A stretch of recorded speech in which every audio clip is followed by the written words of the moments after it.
কয়েকদিনের টানা বৃষ্টিতে ঘাটাল ব্লকের ঝুমি নদীতে জল বেড়েছে। ভেসে আসছে কচুরিপানার চাপে 7টি বাঁশের সাঁকো ভেঙে গেছে। 4টি গ্রাম পঞ্চায়েতের 50টিরও বেশি গ্রামে যোগাযোগ বিচ্ছিন্ন হয়ে পড়েছে। শুক্রবার সকালে ওই এলাকাতে যান ঘাটালের এসডিও সুমন বিশ্বাস। তিনি বলেন, আমরা প্রতিদিন জলের ওয়াটার লেভেল পাই। এখনো পর্যন্ত বিপদ সীমার নিচে জল বইছে।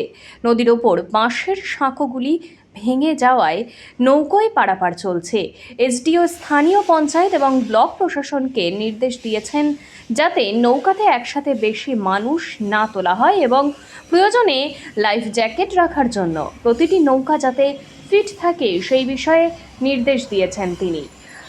মনসুকা LN হাই স্কুলের পরীক্ষা বন্ধ করে দিয়েছে স্কুল কর্তৃপক্ষ। যোগাযোগের জন্য দেওয়া হয়েছে খেয়াতেই পারাপার করছেন মানুষজন। জানা গিয়েছে আরও 2টি খেয়া দেওয়া হবে। উল্লেখ্য, 2021 সালে ঝুমি নদীর উপর ভগবতী সেতু তৈরির কাজ শুরু হলেও এখনো পর্যন্ত তা কিন্তু শেষ হয়নি।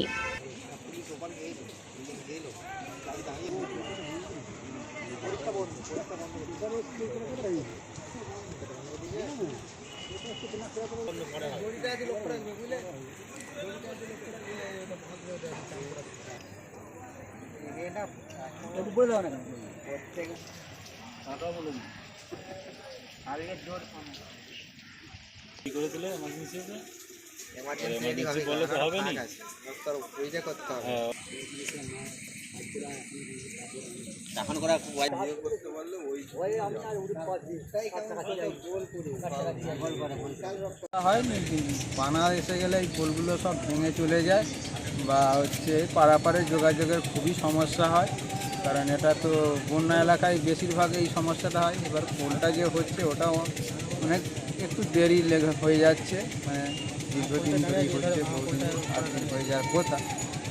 আপনারা চাইছেন তাড়াতাড়ি হলে ভালো হতো। এই যোগাযোগটা অন্তত সুবিধা হতো আর কি। তারপরে ধরুন এখানে তো তোমার এটা পূর্বপুরুষ থাকতেই দেখে আসছি, প্রায় বন্যা হয়ে গেলে এখানে একবারে পারাপার যোগাযোগ বিচ্ছিন্ন। তবু এখন একটু বন্যা হয়ে গেলে যে ঘাটালের যে বর্দার চৌকান বা এই 3 নম্বর 2 নম্বরগুলো বড় ব্রিজ হয়ে যে ভালো হয়েছে, নাহলে তখন ঘাটাল যে পৌরসভাকে যাবো হসপিটাল ডাক্তার দেখাতে কোনো কিছুই যোগাযোগ থাকতো না, কোনো কিছুই সমস্যার সমাধান হতো না। এখন সেগুলো না, এখন শিলাবতী নদী জল বেড়ে যদি ঘাটালে বন্যা হয় তখন কি করেন? তখন আমাদেরকে ওই বর্দা হয়ে পালপুকুর হয়ে ঘুরে ওই রাস্তা হয়ে যেতে হয়, কারণ এই তো পাশটা তো এখন এই তোমার সিমপুরের বাঁধ দিয়ে ওই ফেরি বাঁধটা হয়ে ঘুরে কিছুটা যাওয়া যায়।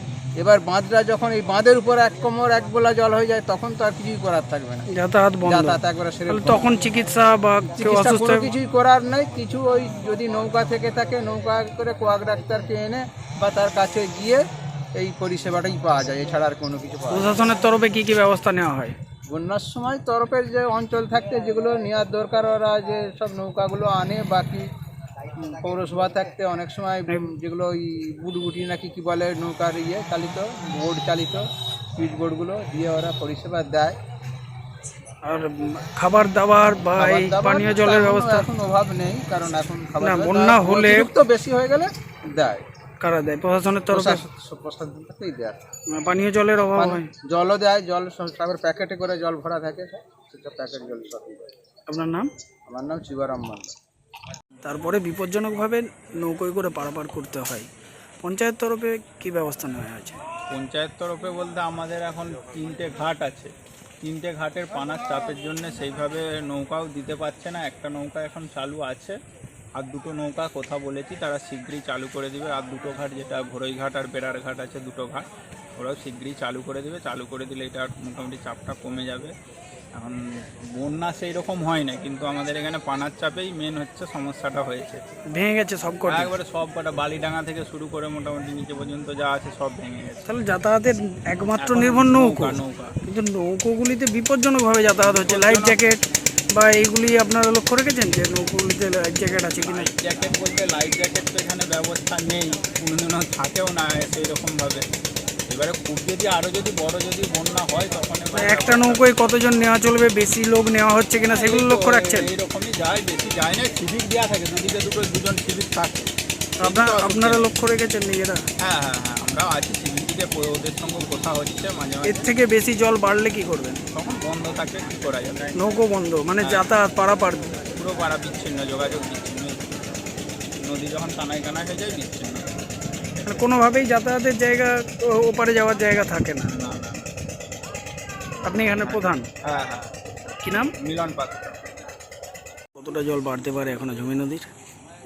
জল বাড়বে, আমরা প্রতিদিনই নজর রাখছি। প্রতিদিন সকালবেলা আমরা একটা ওয়াটার লেভেল পাই, আজকেও পেয়েছি। জল এখনও বিপদসীমার নিচে সব জায়গাতেই আছে, তবে যদি বাঁকুড়া পুরুলিয়াতে খুব বেশি পরিমাণে বৃষ্টি হয় তাহলে এইসব নদীগুলো জল বেড়ে যায়, ঝুমি শিলা এইসব নদীতে জল বেড়ে যায়।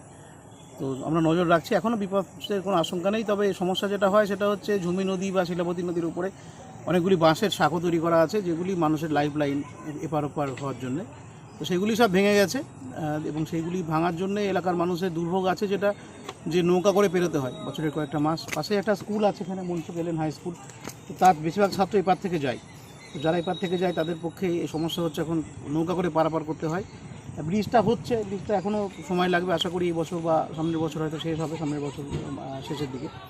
তো চেষ্টা করতে হবে ব্রিজটা তাড়াতাড়ি করার। এই ব্রিজটা তাড়াতাড়ি কমপ্লিট হয়ে গেলে, অ্যাপ্রোচ রোডগুলো কমপ্লিট হয়ে গেলে আমাদের এই পারাপারের ভোগান্তিটা কমবে। তবুও অনেক ছোট ছোট বাঁশের ব্রিজ সবাই বানায় বিভিন্ন নিজস্ব এলাকার জন্য, সেগুলি ভেঙে যাবে, সেগুলি ভেঙে প্রতিবারই ভেঙে যায়। এখন যেমন দেখতে পাচ্ছেন আপনারা, সমস্ত বাঁশের শাখাগুলি ভেঙে গেছে বা জলের তলায় তলিয়ে গেছে।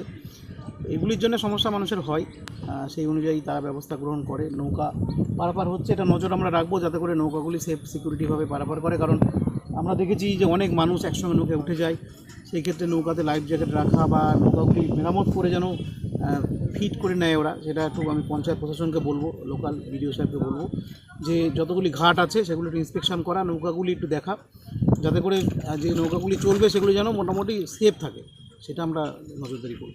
পাকা বীজ তৈরির কাজ এখন তাহলে বন্ধ আছে? পাকা বিস্তৃতির কাজ চলছে, আপনারা দেখছেন যে একটা স্ল্যাব ঢালাই করা হচ্ছে, একটা স্ল্যাব বাকি আছে। তো এই স্ল্যাবটা ঢালাই তো এই বর্ষার জলে করা যাবে না, বর্ষার জলটা কমলে করা হবে। এবং এর পাশাপাশি অ্যাপ্রোচ রোডের কাজটা চলছে নদীর ওপারে, অ্যাপ্রোচ রোডের কাজ চলছে, এপারেও কাজ হবে। তার জন্য কিছুটা জমি জট আছে, সেটা আমরা কাটানোর চেষ্টা করছি সবাই মিলে।